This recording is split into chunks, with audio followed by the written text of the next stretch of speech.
Sir एक तरफ खुशी मनाया जा रहा है कि वक्फ बोर्ड के ज़मीनों का सरकार कब्जा करने जा रही है, उस पर कानून ला रही है और कुछ लोग परेशान है इसको लेकर के। तो सर असल मसला क्या है? हिस्ट्री का आप ज्ञाता हैं, पूरे हिस्ट्री की भी आपकी नज़र है, तो थोड़ा सा हमारे व्यूअर्स को समझाइए हिस्ट्री को नज़र रखते हुए। देखिए, वक्त की जो बात है, जी। हिंदी अखबारों के व्यूअर बहुत खुश नज़र आ रहे हैं। जैसे कि मैं जब यात्रा कर रहा था तो एक टेम्पू के जो चलाने वाले थे वो काफ़ी खुश थे कि वक्त के अब बुरे दिन आ जाएंगे। राइट। तो ये बात है।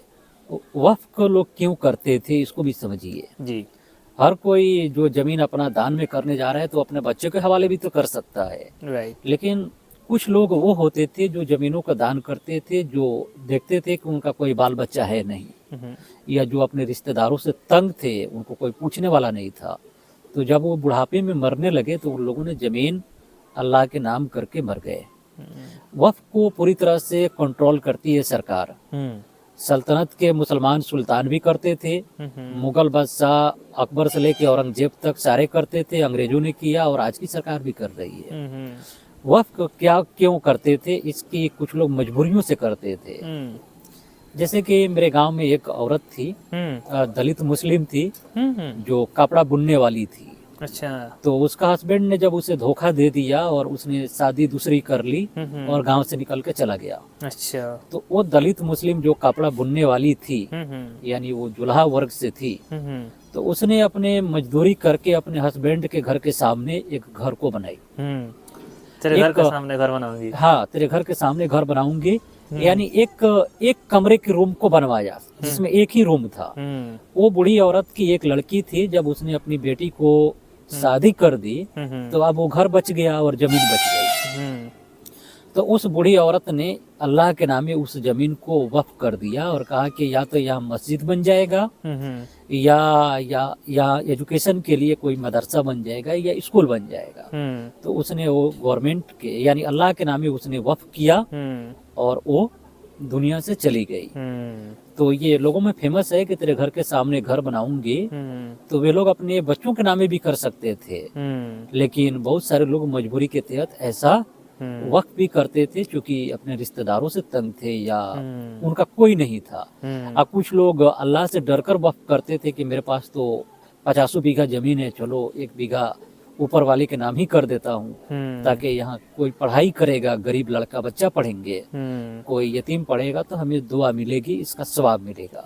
सल्तनत पीरियड या मुगल पीरियड में जो दबे कुचले वर्ग के लोग थे, दलित थे, महादलित थे या शूद्र थे, ओबीसी के लोग थे, उनके बच्चों ने इन्हीं खानकाहों और दरगाहों में रिलीजियन और कास्ट से उठकर, धर्म और जाति से उठकर यहाँ तालीम को पाया। इसी वजह से तुलसीदास ने कहा है, मुगलों के काल में उन्होंने कहा है कि कली युग आ गया है, कि शूद्रों ने यहाँ जो पढ़ाई की है और आज वे टीचर बन गए हैं। अच्छा। यानी शिक्षक बन गए हैं। अच्छा। यूजीसी के चेयरमैन रहे सतीश चंद्र और एनसीईआरटी में एक किताब पढ़ाई गई है, मेडिवल इंडिया। तो सतीश चंद्र ने तुलसीदास के हवाले से लिखा है कि वो मुगल पीरियड को एक तरह से कली युग मानते थे, कि यहाँ शूद्रों ने जो पढ़ाई की तो वे टीचर बन गए। अब पढ़िएगा कि हमारे टीचर हो गए।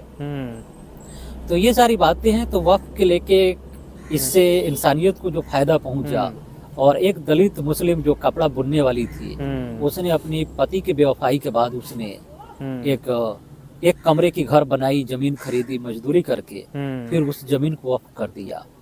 और जमीन का कल भी सरकार का ही डायरेक्ट इनडायरेक्ट कब्जा होता था, कंट्रोल होता था।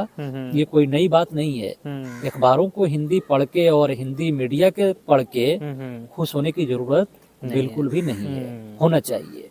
सच्चाई को समझिए। तो सरकार अगर इन जमीनों को रेगुलेट करना चाह रही है तो ये कोई नया बात नहीं है, ये तो पहले से भी था। नया बात नहीं है। सल्तनत के सुल्तान हुए अलाउद्दीन खिलजी, उन्होंने बहुत सारे जमीनों को जो वक्फ की थी उसको भी उन्होंने डायरेक्टली देखते थे कि इससे इनकम आ सकता है, तो उन्होंने अपने कब्जे में लेने की कोशिश की। जो रिलीजियस लोगों थे उनसे उन्होंने छीना झपटी की। अच्छा। यानी उनसे भी छीना, कहा कि ये हमारे हवाले कर दो। अच्छा। तो सल्तनत के सुल्तान और मुगल पीरियड को ये बहुत मुसलमान नहीं थे, तथाकथित मुसलमान अपने को दिखाते थे, तो लेकिन इस्लाम से और मुसलमानों से उन्हें कोई मतलब नहीं था। तो आज के दौर ही नहीं, पहले जमाने में भी सुल्तानों ने वक्फ पे जमीनें छीनने की कोशिश करी है। हाँ, कब्जाने की कोशिश किया, वो तो अच्छा। है।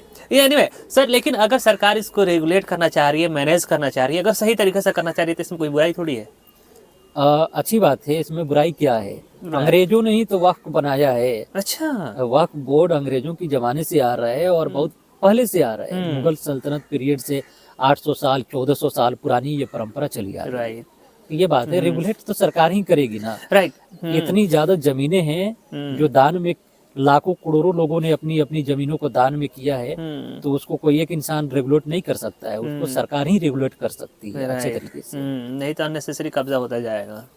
और बहुत सारे सुनने में आता है कि सर लोग कब्जा कर भी रहे हैं। वो तो हुआ है। एक नेता हुए, उन्होंने कहा कि अंबानी का घर ही वक्फ जमीन पर है। अरे बाप रे। जो बम्बई में है, जो अरबों की जमीन है, उसको उन्होंने अपने कंट्रोल में लेके अपनी घर बना ली। तो ये महाराष्ट्र के चुनाव में ये मुद्दा उठा था। अच्छा। हाँ, तो इतना बड़ा अमीर होने का क्या फायदा जब किसी की जमीन कब्जा करके घर बना लो। वो अलग अलग बातें हैं। anyway, तो दोस्तों आपने समझा कि वक्फ के क्या मतलब होता है और सरकार इसे कंट्रोल करना चाहती है, तो इसके क्या पीछे रीज़न था। इसी तरह के नया वीडियोस देखने के लिए हमारे चैनल को ज़रूर सब्सक्राइब कीजिएगा। Thank you sir.